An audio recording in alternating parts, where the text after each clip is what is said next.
제가 가진 성경으로 신약 156면 요한복음 7장 37절부터 39절까지 우리 석절의 말씀 오늘 한 목소리로 같이 읽겠습니다. 함께 읽겠습니다. 시작. 명절 끝날 곧 큰 날에 예수께서 서서 외쳐 이르시되 누구든지 목마르거든 내게로 와서 마시라.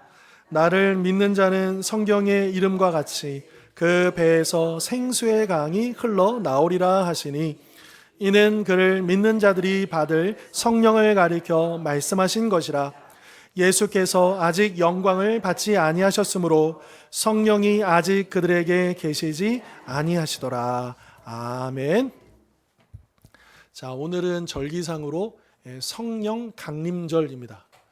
여러분 지난주까지는 부활절기였고요. 그래서 부활절 첫째 주, 둘째 주 쭉 이어오다가 여러분 사도행전으로 보면 복음서의 맨 마지막에 부활 승천하신 다음에 사도행전의 드디어 2장에 예수님께서 약속하신 대로 성령이 임하시잖아요. 그러면서 교회가 시작되는 거죠. 즉 성령 강림절은 어떤 면에서 교회의 생일입니다. 성령 강림절 또 그렇게 시작이 된다라고 하는 거 참고로 아셨으면 좋겠고요. 그의 강림절에 맞는 오늘 본문을 우리가 함께 나눌 텐데, 여러분 망망대해에 표로 하게 돼가지고 또 구조를 기다리는 그 사람에게 가장 힘든 게 뭐냐 물어본다면 단연코 목마름일 겁니다. 먹는 것도 먹는 거지만 이 목마름이 너무 힘들다고 해요. 그런데 생각해 보십시오. 다 물 아닙니까? 그런데 목마르다는 거예요. 왜 그래요? 그 바닷물을, 그 짠물을 먹을 수 없기 때문에, 그렇기 때문에 오히려 더 역설적이게, 그러니까 그 짠물을 먹을 수는 있는데 더 갈증이 나는 거죠.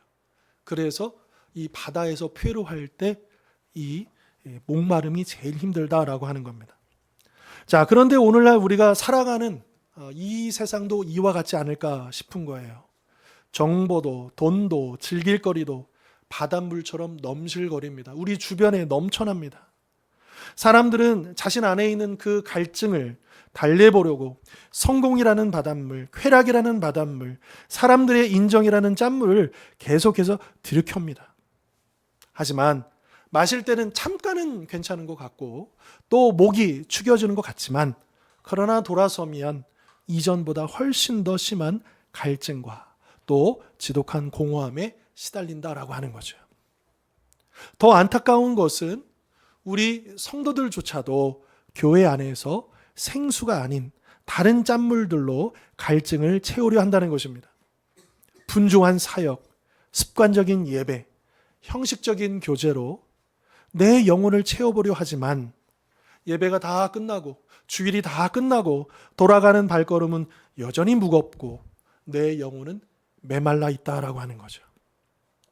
자, 우리가 방금 읽은 이 본문은요, 바로 이러한 영적인 갈증이 극에 달했던 이 1세기의 유대의 초막절 명절을 배경으로 하고 있습니다. 자, 초막절이 뭐냐? 여러분 광야에 있었던 절기입니다. 그래서 출애굽한 다음에 이 텐트를 치고 초막을 치고 살았잖아요.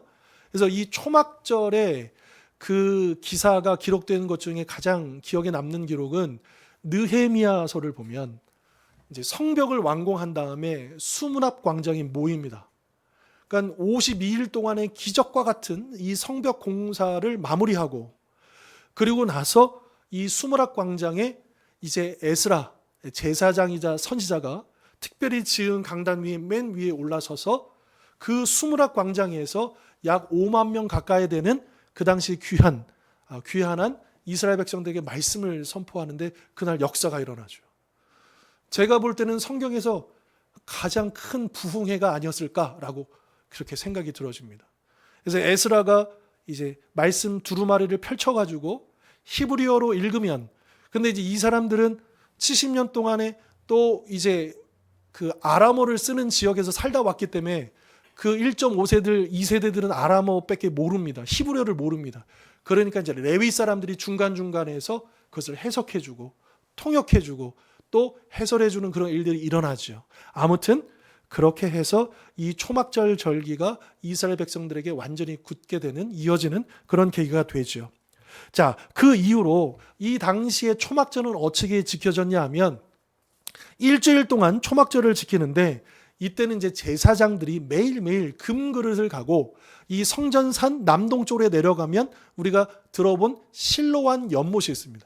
그래서 그 실로암 연못에 가서 물을 떠와 가지고 그래서 제단에 붓는 그런 행위를 합니다. 그러니까 이거는 무슨 의미냐 하면 이 메마른 땅에 단비를 내려주십시오라고 하는 그런 기원이면서, 그러고 나서 육신의 목마름 뿐만 아니라 자신들의 그 영적인 구원을 소망하는 그런 의미로서 이제 기도이자 또 이런 행사의 의식이었다라고 하는 겁니다. 자, 그러나 제단에 쏟아 부어진 그 육신의 물은 백성들의 진짜 목마름을 결코 해결해 주지 못했다라고 하는 거죠.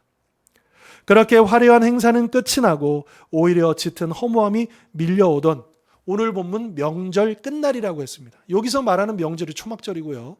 이 명절 마지막 날, 그날 예수님은 종교적인 짠물을 들이켜며 여전히 영적으로 목말라던 군중들과, 그리고 오늘 이 시대를 살아가는 우리를 향해서 누구든지 목마르거든 내게로 와서 마시라, 그렇게 큰 소리로 외치셨다라고 하는 겁니다.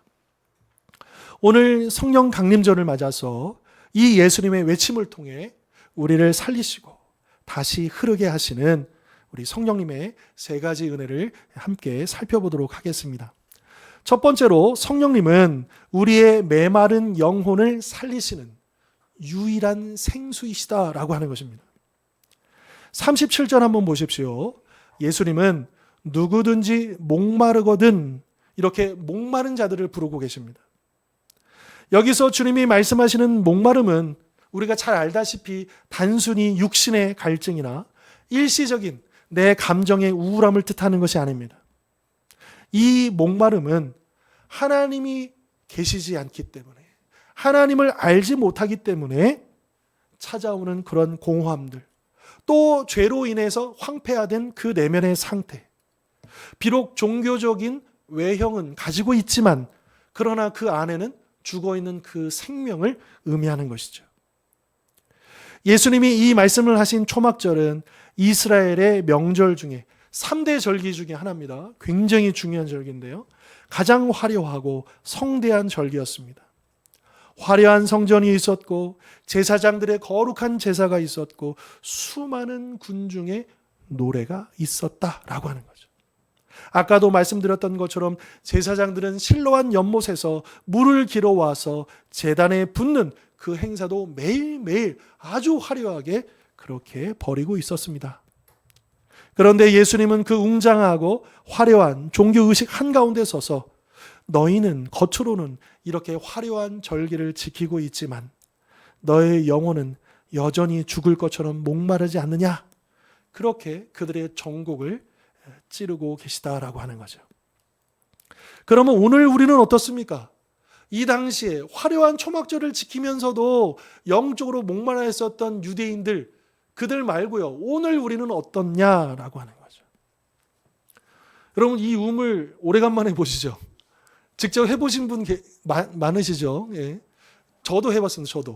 저도 어릴 때 이제 서울에서는 못 해보고 이제 시골에 가면 있어요. 그러면 이거를 막 하는데 아무리 펌프질을 해도 이게 물이 안 나와요. 이게 어떻게 돼요? 예. 그러니까 어린 나이에 그냥 이거 열심히 하면 되는 줄 알고 그냥 이거 막 하고 있으면 안 되잖아요. 그러면 이제 오셔가지고 물 한 바가지 이렇게 마중물 이렇게 해주면 그 이제 압력 관계 해가지고 막 이게 물이 올라오는 거 있잖아요. 자, 그런데 그렇게 한번 비유해 보자는 거예요. 우리의 신앙생활도 혹시 다 이게 물이 말라버린 그 우물에서 그냥 억지로 펌프질을 해대고 있는 그런 모습과 같지 않은가? 직분, 봉사, 주일 성수라는 이름으로 열심히 그 펌프 손잡이를 누르고 있지만 그 속에서 솟아나야 할 기쁨과 은혜의 생수는 턱없이 부족하다라고 하는 겁니다. 물론 남들이 볼 때는요, 나름 괜찮은 성도 같습니다. 그러나 정작 내 속사람은 가뭄에 갈라진 그 논바닥처럼 바싹 타들어가고 있진 않는가라고 하는 거예요. 종교적인 열심은 있지만 생명력은 없고, 의무감은 남아있지만 십자가의 감격이 사라져버린 것이 바로 오늘 우리의 뼈아픈 영적인 목마름이다라고 하는 겁니다. 그러나 우리 주님은 우리를 그 헛된 수고 속에 그냥 내버려 두지 않으십니다. 땀 흘리며 빈 펌프짐을 하는 우리를 향해 이제 나에게로 오라, 그렇게 초청하고 계시다라고 하는 거죠. 예수님의 이 초청은, 이 부르심은 단순히 목이나 축여주겠다라고 하는 가벼운 위로가 아닙니다. 더 이상 내 힘으로 은혜를 쥐어짜 내지 않도록 영원히 마르지 않는 생수인 성령을 친히 부어주시겠다라고 하는 강력한 선언인 것입니다. 그리고 이 놀라운 생명의 약속이 역사 속에 실제가 된 그 기적의 날, 아까 언급했었던 사도행전 2장에 그 오순절에 임하셨던 성령의 그 놀라운 강림의 역사가 바로 오늘 우리가 지키고 있는 성령 강림절이다라고 하는 겁니다. 그렇기 때문에 성령 강림절은 단순히 2000년 전의 교회의 생일이 아닙니다.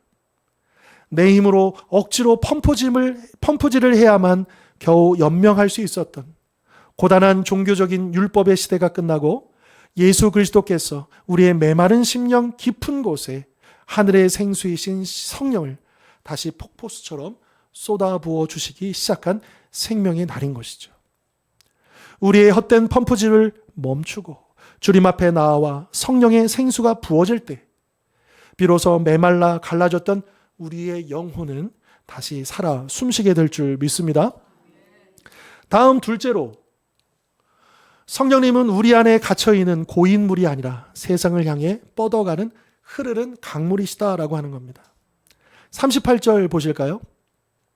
나를 믿는 자는 성경의 이름과 같이 그 배에서 생수의 강이 흘러 나오리라 하시니.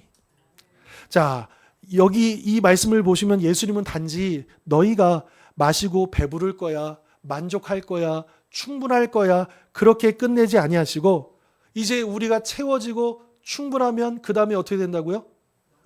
예, 넘쳐서 흘러 나갈 거야, 그렇게 말씀하신다는 거예요.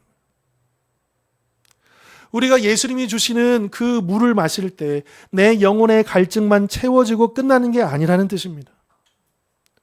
우리 안에 들어오신 성령님은 마르지 않는 무한한 생명의 근원이시기 때문에 내 심령을 가득 채우고 나면 그 은혜가, 그 능력이 나의 밖으로 넘쳐 흐를 수밖에 없다라고 하는.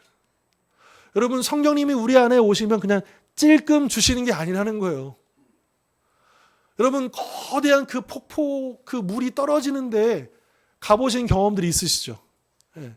저도 잊을 수 없는 게 2000년도 때 중국에서 선교훈련 받을 때 그 여름에 백두산에 가서 이제 그 폭포 내리는데 천지 바로 밑에 물 거기 섰는데 거기 근처가 아닌데도 그게 워낙에 물줄기가 세다 보니까 막 물이 막 튀기는데요. 어마어마하더라고요. 그런데 그런 물줄기 그 폭포 가운데 여러분, 거기다가 내가 가질 수 있는 큰 그릇, 최대한 그릇 들고 가면 어떻게 돼요? 금세 가득 찹니다. 흘러 넘칩니다. 그냥 내가 원하는 만큼만, 내가 필요한 만큼만 주시는 게 아니에요. 눌러서 넘치도록 부어주신다라고 하는 거예요. 여러분, 정말 우리가 성령을 경험하고 그 은혜를 체험하면 그냥 가만히 있을 수가 없어요. 흘러나오게 되어 있다는 거예요. 나를 채우고도 넘친다라고 하는 거죠. 그래서 성령님은 내 심령 안에 담아두고 나 혼자만 만족하는 저장된 물이 결코 아니라 내 영혼을 먼저 채우실 뿐만 아니라 나를 넘어 이웃과 세상을 향해 거침없이 흘러가는 생명이다라고 하는 것입니다.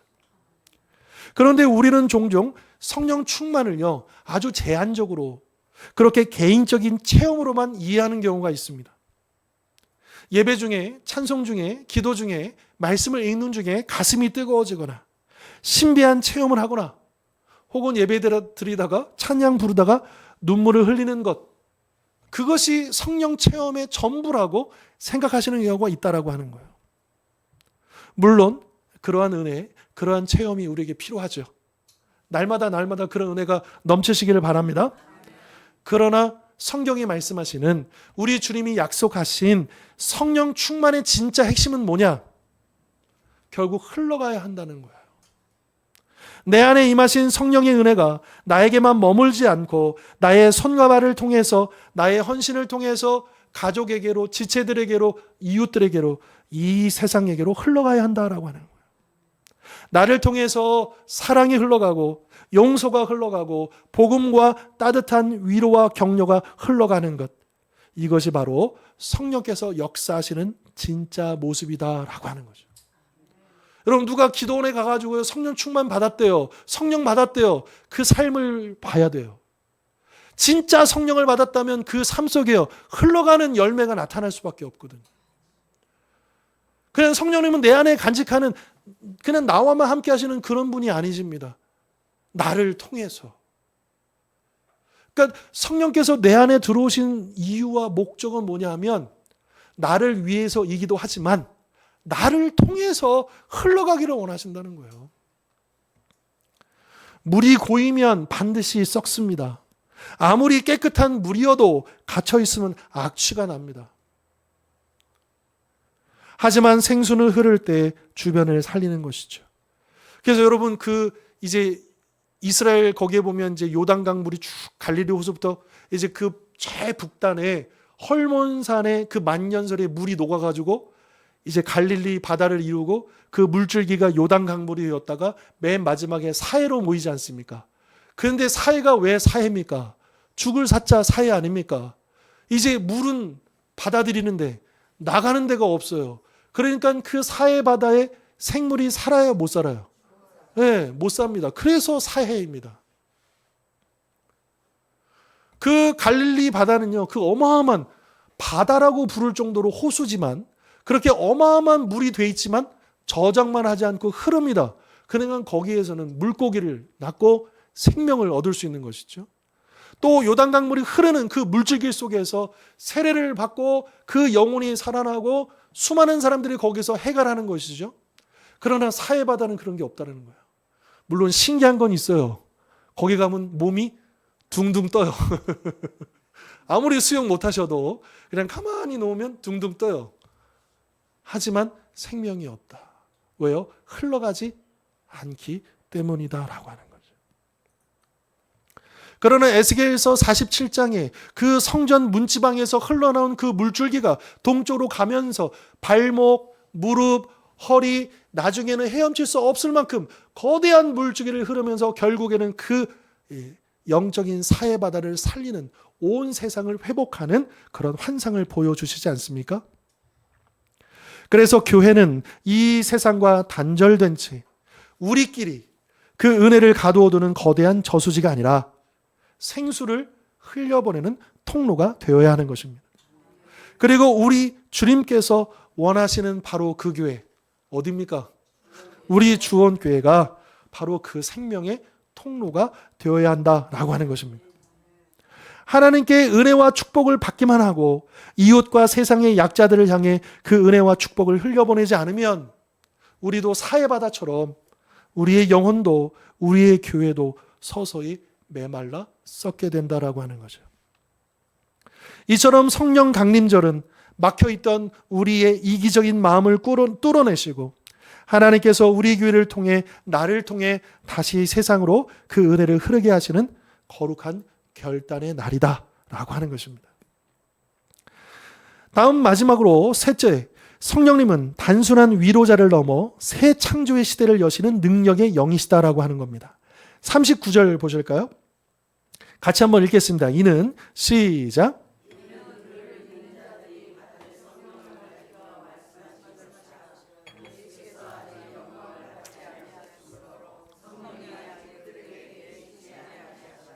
아멘. 자, 38절에서 생수의 강이 흘러간다라고 말했고 39절에서 요한은 분명히 해석해 줍니다. 그 생수가 뭐래요? 성령이시다라고 분명하게 이야기해 주고 있습니다. 그런데 그 괄호 친 부분 있잖아요. 성경을 보시면. 여러분, 왜 괄호가 쳐져 있는지 아십니까?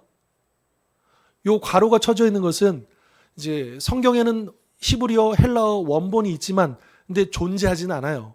대신에 수많은 역사적으로 이어져 온 사본만이 존재합니다. 근데 굉장히 중요한 사본들이 있어요. 근데 어떤 사본에는 이 괄호 안에 있는 내용이 없기 때문에 다만 우리 개역 개정 성경을 번역할 때, 개역 성경을 번역할 때 참고했던 그 사본에는 그것이 들어 있습니다. 그래서 그것을 표기하기 위해서 괄호가 되어 있는 겁니다. 아무튼 그 괄호 안에 예수께서 아직 영광을 받지 아니하셨기 때문이라고 되어 있습니다. 그러니까 이게 무슨 말이냐면 이 성령께서 역사하시는 거, 성령이 오시는 거하고 예수님이 영광을 받으시는 거하고 관련이 있다라고 하는 거예요. 그러니까 예수님이 영광을 받으신 다음에 이 일들이 일어난다는 거예요. 그러면 예수님의 영광이 뭐냐? 이 복음서를 읽어보면 분명합니다. 그리스도의 영광은요, 바로 십자가의 죽음입니다. 그리고 부활입니다. 그리고 승천입니다. 그리고 나서 그 사도행전의 오순절에 성령 강림의 역사가 임하시는 것 아닙니까? 여러분, 예수님께서 부활하신 다음에 그 제자들을 찾아오신 다음에 뭐라고 하시냐면 성령을 받으라 얘기하십니다. 그게 이 의미예요. 예수께서 영광을 받지 않으셨기 때문에 아직 성령은 물론 구약 시대에도 역사하셨습니다. 그러나 부분적으로 제한적으로 일시적으로 역사하셨지만 그러나 예수님께서 모든 구속의 사역을 완성시킨 그 다음 이제 새로운 시대 성령의 시대를 여신 다음부터는 이제 성령께서 예수님을 믿는 자들마다 누구에게든지 그렇게 구약시대 때 사모했던 그 성령님을 누구에게든지 넘치도록 부어주시고 그 성령을 통해서 능력 있는 삶을 살게 하셨다라고 하는 거죠. 자, 그런데 이제 고린도전서에 보면 사도 바울이요 구약의 한 사건을 이렇게 해설해 줍니다. 구약에 여러분 광야에서 이제 출애굽기란 민수기란 두 번 나와요. 그 목말라 하는 이스라엘 백성들이 원망할 때 하나님께 모세가 기도하니까 하나님께서 명령을 주셔서 물을 내는데 어떻게 내게 하십니까? 한 바위를 지정하시고 그 바위를 어떻게 하라 그래요? 치면 그 바위가 깨져서 거기서 생수가 나오지 않습니까? 그죠? 그런데 그 깨어진 바위, 생수가 흘러난 바위를 사도 바울은 구약의 박사인 바울은 예수 그리스도를 만난 그 바울은 바로 그 반석이 누구시다? 예수 그리스도라고 말씀해 주십니다. 심지어 그 구약의 그 사본의 그 원어의 의미가 뭐냐면요. 그 바위가 살아있어서 계속 함께 따라다녔다 이렇게 해석할 수도 있는 그런 단어를 쓰고 있어요. 그러니까 이스라엘 백성들이 40년 동안 광야에서 그냥 뺑뺑이만 돈 게 아니에요. 그 살아있는 생수를 공급하시는 바위이신 예수 그리스도께서 그들과 함께 움직이셨다, 동행하셨다라고 하는. 그리고 예수 그리스도께서 모든 십자가 사역, 부활, 승천하신 다음에는 약속대로 보혜사 성령님을 우리에게 부어주셔서 광야 같은 인생을 살아갈 때 성령님께서 우리와 동행하게 하심으로 우리의 목마름을 해결하게 하시고 우리에게 모든 필요를 주시고 모든 것을 생각나게 하시고 또 우리를 하나 되게 하시는 그 모든 역사를 누가 하시느냐? 성령님이. 그러니까 하나님의 영이시고 그리스도의 영이라고 하죠. 이게 우리가 성부 하나님, 성자 예수님, 성령 하나님, 삼위일체 하나님을 믿는 거 아닙니까? 그죠? 그런데 성부 하나님과 또 성자 예수님은 우리가 어느 정도 딱 보이는 것 같기도 하고 뭔가 알 것만 같은데 성령 하나님은 뭔가 뭐지? 그냥 흐름인가? 그냥 에너지인가? 그냥 영인가? 이렇게만 생각할 때가 있어요. 그래서 신학적으로 우리 성령님을 부끄러움을 다시는 하나님 별칭을 불러드립니다. 성령님은 자신을 드러내시지 않습니다. 성령은 오직 하나님만 드러내시고 성령은 오직 그리스도만을 증거하시는 영이시기 때문입니다. 그래서 성령을 받으면요, 성령으로 충만하면요, 내가 드러나지 않아요. 나를 통해서 누가 드러나느냐? 십자가의 은혜만이 드러나는 거예요. 오직 하나님만을, 우리 주님만을 자랑하는 거예요. 성령을 받은 사람은요. 성령의 능력이 없는 사람은, 성령의 은혜를 받지 못한 사람들은 자기를 드러내려고 해요. 보면 알 수 있어요. 아, 저 사람은 아직 성령 충만하지 못한 건 아닐까라고 하는 생각이 들어질 때가 있거든요. 그때가 언제냐? 자꾸 내가 나타나려고 할 때. 내가 한 일을 드러내려고 할 때. 그러나 정말 성령의 깊은 은혜를 경험한 사람들은요, 오직 하나님만 드러내고 우리 예수님만 자랑하게 된다라고 하는 것입니다. 아무튼 다시 돌아와서 이 구약시대 때에 광야에서 이스라엘 백성들이, 여러분 장정만 60만 명이니까 사람만 해서 부양가족 합하면 최소한 200만 명에다가 200만 명이 이끌고 있는 그 소, 양, 그 가축들은 훨씬 더 많았겠죠.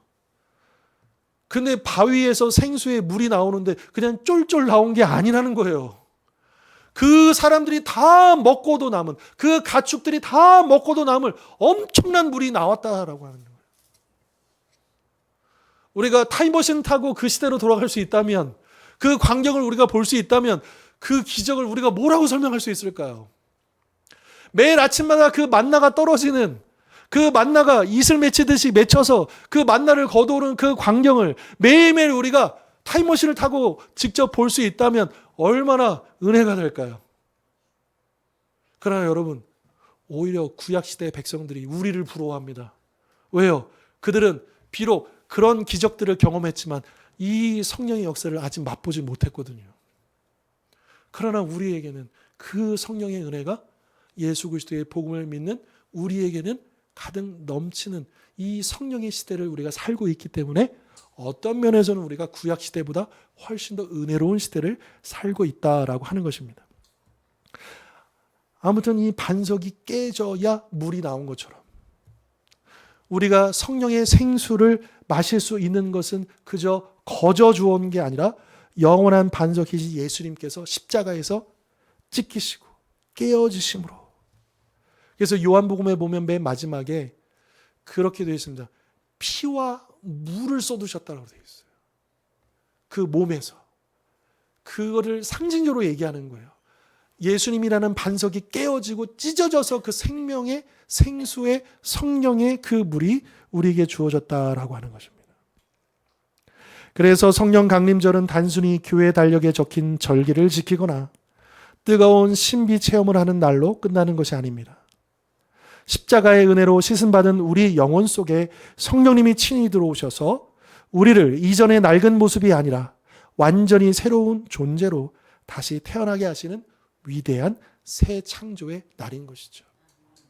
창세기 1장을 보십시오. 창조의 기사를 보십시오. 그 혼돈과 그 여러 가지 흑암 속에 있었던 거기에 하나님의 영이 수면 위에 운행하시니라 되어 있어요. 그 창조의 그 능력을 하나님의 영이신 성령께서 감당하시는 거예요. 그런데 그 창조의 역사를 예수님의 그 십자가의 사역을 통해서 우리 안에서 새로운 창조로 이루어 가신다라고 하는 것이죠. 그러므로 성령님은 우리가 지칠 때 잠시 등을 토닥여주는 그런 소극적인 위로자가 아니라 무너진 우리의 삶의 터전 위에 상처와 갈등이 얽힌 우리 가정 한가운데 밀고 들어오셔서 기어이 생명을 살려내고 하나님 나라를 세워가시는 강력한 새 창조의 주인이시다라고 하는 겁니다. 여러분 혹시 아픈 기억이지만 우리 일본의 동아시아 대지진 났을 때 그 쓰나미가 몰려온 영상을 보신 적 있으세요? 우리는 그냥 영상으로 보니까 그게 실감이 잘 안 나는데요. 그 물이 한번 딱 들어오는데 어마어마합니다. 순식간이에요. 그 물이 밀고 들어오는데 감당을 할 수 없는 거예요. 그러면 성령님이 그렇게 우리 안에 밀고 들어오셔서 역사하신다. 우리가 어떤 상처를 가지고 있을지라도, 우리가 어떤 연약함 가운데 있을지라도, 우리가 어떤 절망 가운데 있을지라도 성령님께서 우리 안에 그 모든 상처를 싸매시고 또 우리의 아픔을 또한 덮어주시고 또 우리 가운데 그 모든 연약함들을 넘치도록 채워주시는 그 물줄기 같이 다가오신다라고 하는 거죠. 제가 새벽마다 우리 교회를 위해서 기도할 때 드리는 기도 제목 중에 하나가 뭐냐 하면 그 은혜의 강물이 쏟아지고 넘치게 해주십시오라고. 완전히 잠기게. 우리의 생각도, 우리의 계획도, 우리의 기질도, 우리의 서로 다름도 그냥 은혜의 강물로 그냥 가득 차서, 여러분 그 강물이 바짝 마르면 그 바닥이 다 드러나잖아요. 그 볼품없는 모습들이 다 드러나잖아요. 그 날카로운 그 크고 작은 돌멩이들이 다 드러나잖아요. 여러분, 우리도 사실 그렇잖아요. 그런데 우리 밑바닥이 드러나지 않도록, 우리 공동체의 은혜, 그런 연약함들이 드러나지 않도록 하나님 우리에게 부어주셔서 그냥 은혜의 강물을 흘러넘쳐서 가득 잠기게 해주십시오. 우리가 그렇게 기도하실 수 있었으면 좋겠습니다. 오늘 말씀을 정리하겠습니다. 영적으로 메말라가는 이 시대에 오늘 우리에게 절실히 필요한 것은 화려한 건물이나 더 많은 종교 활동이 아닙니다. 오늘 우리에게 진짜 필요한 것은 십자가로부터 흘러나오는 성령의 생수의 강물입니다. 그래서 하나님은 오늘 예배하는 우리 한 사람 한 사람의 지치고 상한 심령 안에 성령의 생수를 넘치도록 부어주시기를 원하십니다. 그리고 우리를 통해 그 생수가 이웃과 이 세상을 향해 흘러가기를 원하십니다. 그러므로 먼저 내 심령이 성령의 생수로 충만하게 채워달라 기도하며, 또 이번 한 주간을 내가 세움받은 가정과 직장과 모든 삶의 자리에서 죽은 영혼을 살려내는 성령의 생수가 강물처럼 흘러가는 은혜를 경험하는 우리 모든 성도님들 되실 수 있기를 주님의 이름으로 축원합니다. 기도하겠습니다.